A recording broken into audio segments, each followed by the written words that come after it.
I'm ChampChong, it is Friday, and let me know what you guys think about this new setup for the videos. Now let's get to the clip of the day.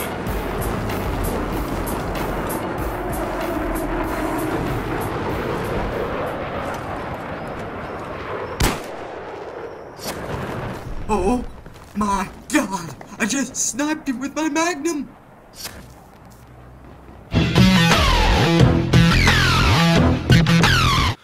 G'day guys, welcome to that show where I report on the latest video game news from around the world. And if you do end up enjoying today's video, which will feature this point card, make sure to smack the like button. Also, if you can spot the not so obvious Angry Bird, please smack the like button. Anyway, now let's jump into the first news report of the day, which is about the one and only GTA 5. The awesome people over at Rockstar Games have decided to let all of us get involved in how the game might actually turn out. They've set up an email address for us to send our input and ideas for the features that we'd like to see in the crews in GTA 5. The email that we can send all of our ideas to is currently on screen. It's GTA 5 crewfeedback@rockstargames.com. Now this is pretty awesome because Rockstar in a way are giving us a creative involvement in how the game might actually turn out, which is awesome because we're all waiting for this damn game to come out already. But to backtrack a bit, if you guys do remember, Crews was brought into Max Payne 3, and now Rockstar are building on top of it and trying to make it the best multiplayer experience possible for GTA 5.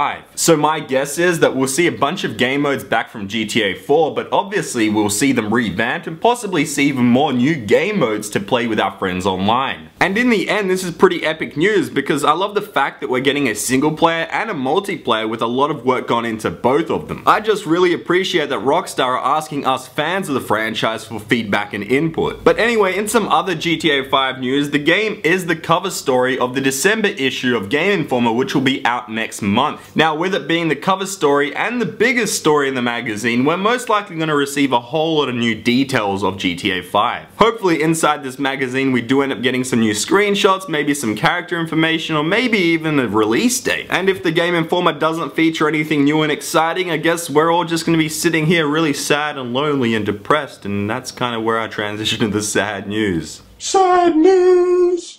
What the fuck?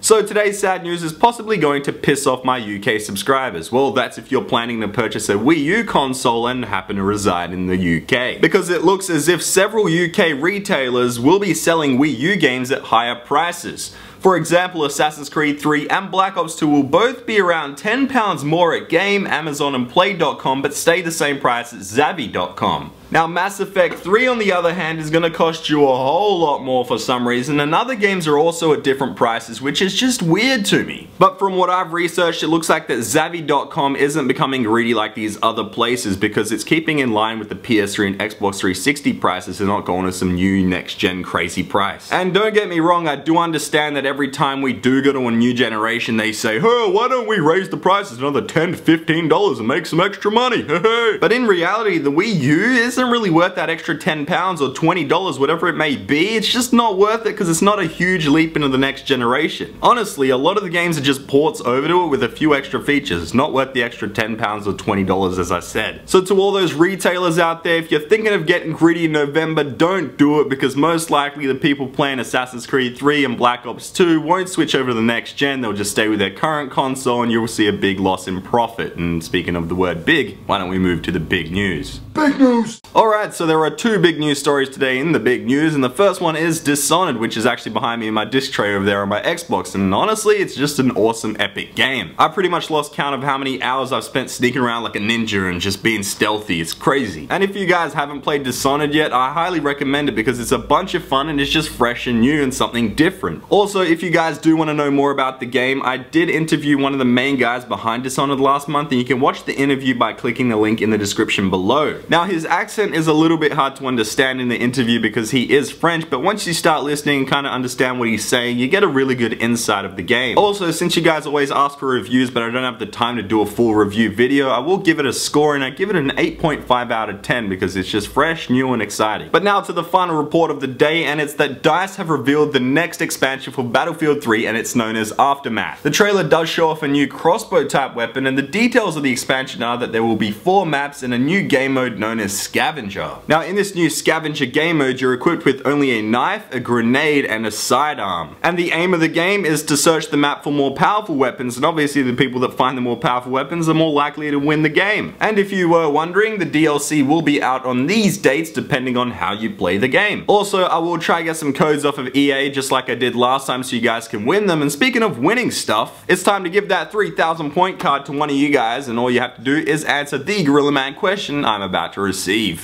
Thanks, Gorilla Man. Okay guys, the question is, what is the oldest video game console and oldest game that you've ever played? So get creative with your answer and put it down below in the comments section. You could win 3,000 points or end up on the next show, but if you enjoyed today's video, make sure to smack the like button because I'm ChampChong, Max, and Australian. Here are the answers to Gorilla Man's previous question.